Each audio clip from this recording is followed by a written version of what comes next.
即马愈来愈侪诈骗开始伫咧虚拟的世界出现。调查局有查到一个查甫人，伊偷用一个美女的相片，利用变声器假作是查某的声，加来骗独身的男性恋爱甲投资。2个月时间，不法的所得有上百万。这届警方拢总是抓到6个人。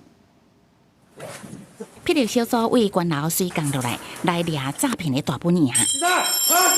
民家内逐位敲吹，甲真侪嫌犯拢抓起来，当场原来有查扣着犯案工具。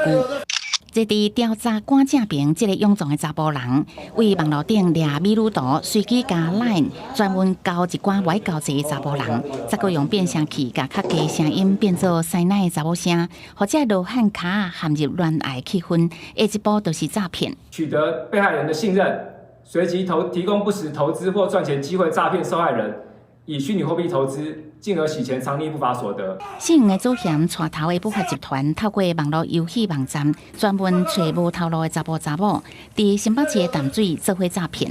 这届6个嫌犯抓到，年纪拢较无30岁，短短2个月来，不法所得都超过140万。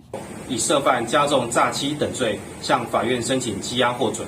看国内诈骗统计，警方查到的案件，敢若今年前7个月就已经挖近2万件。财损超过40亿，刑事局提醒，尤其伫网络顶爱特别提高警觉。譬如说你要消费的话，要慎防一页式的购物网站，不明的简讯的连结都不要去点选，因为有可能是连接到钓鱼网站，或者是引诱你到一个不明的投资群组。愈来愈侪人手机也无离心，也互网络交友拢烧落起来。万一若是拄到生分的网友鼓励加入群组投资，拢爱特别注意。若是无细意，就可能落入诈骗的陷阱。记者综合报道。